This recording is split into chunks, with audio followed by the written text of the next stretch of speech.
오늘은 2월 7일 마태복음 11장 1절부터 19절까지입니다. 여러분들 잘 드시는 음식 가운데에 전복이라는 게 있죠. 전복은 참 맛있어요. 비싸기도 하지만. 그런데 전복은 가만 보면 참 연약한 생물이에요. 우리가 전복을 먹을 때 보면은 다른 물고기들처럼 아니면 다른 짐승들처럼 힘들게 싸우는 게 아니라 그 바위에 붙어 있는 걸 그냥 떼어서 먹는 거잖아요. 그러니까 전복이라는 건 참 연약한 생물인 것 같아요. 그런데요, 전복이요, 그 바다에 있는 바위에 붙어 있지 않습니까? 이게 얼마나 강하냐면 파도가 막 그렇게 세게 몰아쳐도 전복은 끄떡도 하지 않아요. 제가 예전에 해수욕장 가서 파도가 심한 날 한번 해수욕을 한 적이 있는데 가만히 그 해변가에 앉아 있다가 파도가 덮쳐서 쓰러진 적이 있어요. 그리고 파도가 얼마나 센지 저를 확 잡아당기는데 끌려가더라니까요. 제가 몸이 큰데도 불구하고 끌려가요. 그 보면서 파도가 참 대단하구나 생각했는데 이 전복은요, 파도가 그렇게 쳐도 끄떡도 하지 않아요. 연약한 줄 알았는데 연약하지가 않은 거죠. 전복이 그렇게 바위에 붙었던 이유가 뭘까요? 전복은 연약하지만 바위가 튼튼해서 그래요. 바위는 흔들리지 않거든요. 전복은 바위에 붙어있지 않으면 날아다니는 거예요. 그냥 한마디로. 여기를 저기만 휩쓸려 다니는 거죠. 그런데 전복이 단단한 바위에 붙어 있었기 때문에 요동치 않는 겁니다. 오늘 본문이 그 얘기예요. 내 자신의 믿음은 흔들릴 수 있다는 거죠. 그러나 반석 대신 주님께 붙어 있어야 그 믿음이 온전하다. 믿음이 흔들린다는 것은요, 저와 여러분 같은 연약한 사람들만 흔들리는 게 아니라 세례 요한도 흔들리더라, 이거예요. 이 말은 무슨 말이냐면 이 땅에 살아있는 모든 사람들은 다 믿음이 흔들린다, 이 말입니다. 믿음이 흔들리지 않는 사람은 없어요. 목사인 저도 흔들릴 것이고 성도인 여러분들도 당연히 흔들리는 것이고요. 역대적으로 과거나 현재나 앞으로도 많은 사람들은 믿음이 흔들릴 거예요. 우린 연약하기 때문에. 그러나 흔들릴지언정 부서지진 말고 떨어지진 말아야 돼요. 어디서? 주님께 붙어 있으면 돼요. 잘 붙어 있으면 된다. 그 얘기를 오늘 하고 있다는 거예요. 1절부터 보겠습니다. 예수께서 12 제자에게 명하기를 마치시고 이에 그들의 여러 동네에 가르치시며 전도하시려고 거기를 떠나가시니라. 요한이 옥에서 그리스도께서 하신 일을 듣고 제자들을 보내요. 예수께 여짜오되 오실 그이가 당신이오니까 우리가 다른 일을 기다리오니까. 예수님께서 제자들을 파송할 때에, 전도자로 파송할 때에 그때 세례 요한은 옥에 갇힌 상태였어요. 세례 요한이 옥에 갇혀 있는 상태에서 예수님이 메시아인지 메시아가 아닌지가 흔들리기 시작해요. 맨 처음엔 당연히 예수님이 메시아인 줄 알았잖아요. 예수님이 세례 요한에게 세례 받으러 올 때 이분이 메시아라고 분명히 선포했었잖아요. 그런데 옥에 갇힌 세례 요한이 흔들리기 시작합니다. 왜냐? 메시아가 왔으면 로마의 압제로부터 우리가 벗어나야 될 것인데 내가 지금 옥에 갇힌 거예요. 예수님이 메시아라고 하면 모든 이들에게 하나님의 능력이 나타나야 되는데 그런 게 나타나지 않는 것 같은 거예요. 여전히 힘들고 로마는 강력하고 나는 옥에 갇혀 있고 현실은 변함이 없는 거예요. 그러니까 이 세례 요한이 흔들려요. 그래서 세례 요한이 자기 제자들을 불러요. 세례 요한의 제자들에게 이렇게 얘기합니다. 너는 가서 그 예수님께 가서 물어봐라. 당신이 메시아가 맞습니까? 안 맞습니까? 당신이 맞으면 저희가 믿겠지만 안 맞으면 우리가 또 다른 분들을 기다려야 되는 것입니까? 라고 물어봐라 라고 말하는 거예요. 저는 이 말씀이 좀 충격이었어요. 세례 요한도 흔들리는구나. 왜? 옥에 갇히니까 흔들리는구나. 여러분, 우리 또한 그래요. 삶이 평안할 땐 흔들리지 않아요. 삶이 곤고해지면 흔들리죠. 내가 믿는 게 맞는 거야? 주님은 살아계시는 게 맞는 거야? 내가 기도해도 소용없는 거 아닐까? 하나님은 기도하며 역사한다고 했는데 왜 내게는 역사하지 않는 거야? 라고 우리도 흔들릴 수 있는 거죠. 세례 요한도 흔들렸는데 당연히 여러분들은 흔들릴 수밖에 없죠. 여기서 우리는 위로가 되죠. 세례 요한도 흔들리는구나. 우리도 흔들릴 수밖에 없겠구나.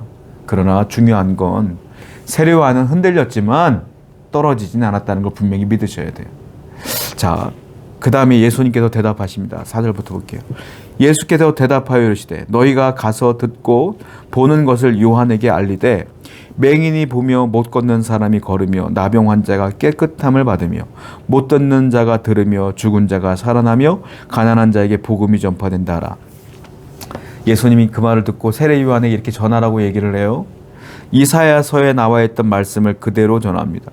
이사야에서는 메시아가 오면 이런 일들이 벌어질 거야 라고 61장 1절에 써 있거든요. 그 말을 그대로 인용하여 말하는 거예요. 야, 맹인이 본다, 못 걷는 사람이 살아난다, 죽은 자가 살아난다, 못 듣는 자가 들은다, 이런 기적들이 나타난다고 해라. 내가 메시아가 맞다 라고 분명히 얘기하고 있는 거예요. 그러니까 이 말은 무슨 말이냐면 내가 맞아. 요한에게 얘기해. 끝까지 나를 붙들으라고 얘기해. 나를 끝까지 믿으라고 말을 해. 이 말이에요. 주님은 오늘도 우리에게 말하고 있어요. 주님이 맞아요. 주님 끝까지 붙들라고 말하고 있어요. 흔들릴지언정 바위 같은 반석 같은 주님 붙들고 말씀 붙들고 이겨내기를 원하시는 거예요. 오늘도 흔들리더라도 다시 말씀을 붙들고 예수님 붙들고 승리하시는 여러분 되기를 축원드립니다. 우리가 왜 흔들릴까요? 하나님께서 내가 원하는 때에 내가 원하는 대로 이루어지지 않기 때문에 흔들리는 거예요. 내가 바라는 대로 일하지 않기 때문에 흔들리는 거예요. 자, 여러분들이 흔들리는 원인은 어디 있냐면 나한테 있는 거예요. 내 기준에 있는 거예요. 내 마음에 있는 거예요. 하나님이 내 때로 움직여주지 않기 때문에 흔들리는 거예요. 이거부터가 잘못된 거 아닙니까?